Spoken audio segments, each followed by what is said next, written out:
أعوذ بالله من الشيطان الرجيم. بسم الله الرحمن الرحيم. ويوم نحشرهم جميعا ثم نقول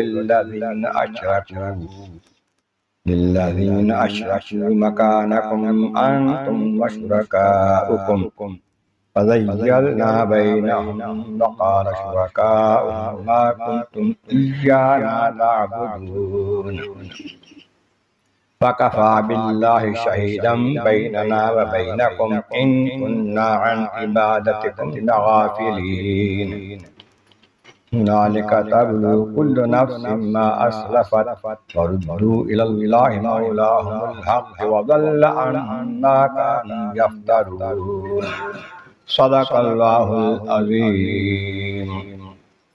حمد و ثناء رب کریم اور درود و السلام و سید کائنات کے بعد سورہ یونس کی آیت نمبر 28، 29 اور 30 تلاوت کی گئی ہیں، جو 11ویں پارے کے 8ویں رکوع میں ہیں۔ اس سے پہلے آیت کریمہ میں بتایا گیا کہ وہ لوگ جنہوں نے برائیاں کمائیں ان کو ان کے جرم کے مطابق ہی سزا ملے گی، زیادہ نہیں۔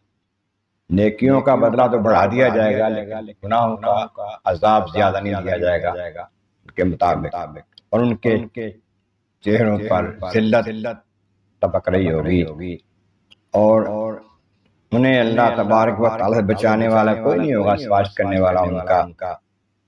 ان کے چہروں پر ایسے سیاہی پھیلی ہوگی ایسے کہ رات کے سیاہ بادل کے ٹکڑے، رات کے ٹکڑے، سیاہ رات کے ٹکڑے ان کے چہروں پر ڈال دیے گئے ہیں، اور وہ دوزخی ہوں گے، ہمیشہ ہمیشہ اس میں رہیں۔ اور فرمایا کہ جب ہم ان سب کو اٹھائیں گے، اکٹھا کریں گے محشر میں، پھر کہیں گے ان لوگوں کو جنہوں نے شرک کیا تھا، بتوں کی پوجا کی تھی، ٹھہر جاؤ یا تم بھی اور تمہارے معبود بھی، بت بھی تمہارے یہاں تمہارے پاس ہی لے آئے ہیں، ٹھہرو ذرا بڑی دیر۔ پھر ہم انہیں مسلمانوں سے جدا کر دیں گے، الگ مسلمان الگ، ایمان والے جنت میں جانے والے الگ۔ اب یہاں یہ کہیں گے کہ ہم ان کی پوجا کرتے تھے بتوں کی، ہماری سفارش کریں گے۔ اللہ تعالیٰ بتوں کو بھی بولنے کی طاقت دے گا، تو کہیں گے ہماری کہاں تم بات کرتے تھے، ہم کہاں بات کے لائق تھے، نہ ہم سنتے تھے، نہ دیکھتے تھے، نہ بولتے تھے، نہ جانتے تھے، ہمیں تو نہیں پتا تم بات کرتے تھے، ہم مانتے ہی نہیں اس بات۔ وہ کہیں گے ہاں ہم پوچھتے تھے تمہیں، وہ کہیں گے کفا باللہ شہیدم بیننا بینکم، اللہ تعالی شاہد ہے، گواہ ہے، وہی کافی ہے اس بات کو ثابت کرنے کے لیے، گواہی دینے کے لیے کہ تمہارے ہمارے میں کوئی تعلق نہیں تھا، اور ہم تمہاری پوجا کرنے سے کچھ واقف نہیں تھے، ہمیں نہیں پتا کہ تم پوچھتے تھے، پتھر ہمیں کیا پتا تم پوچھتے تھے۔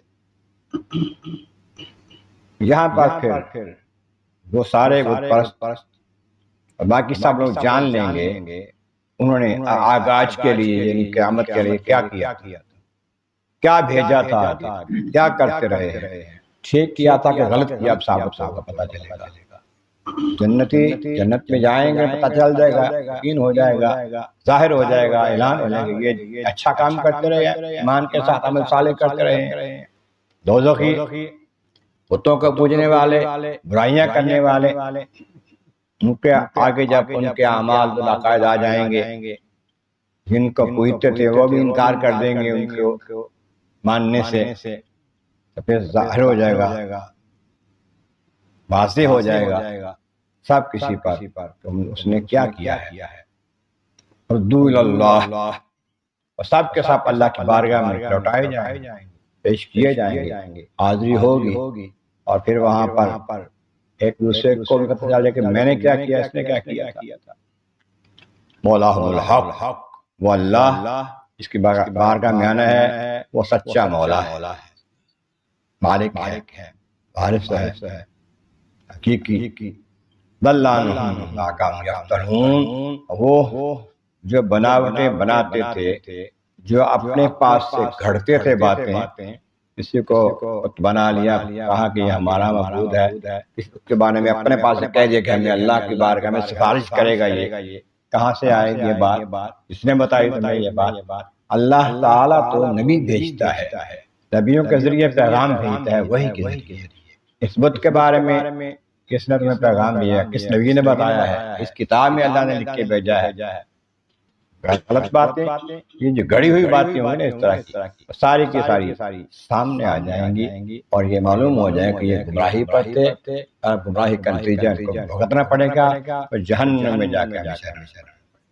اللہ تبارک و تعالیٰ کی بارگاہ عالم عرض سے مولا کریم محبوب کریم کا صدقہ قرآن کریم کا فہم اور اعمال صالح نصیب فرما۔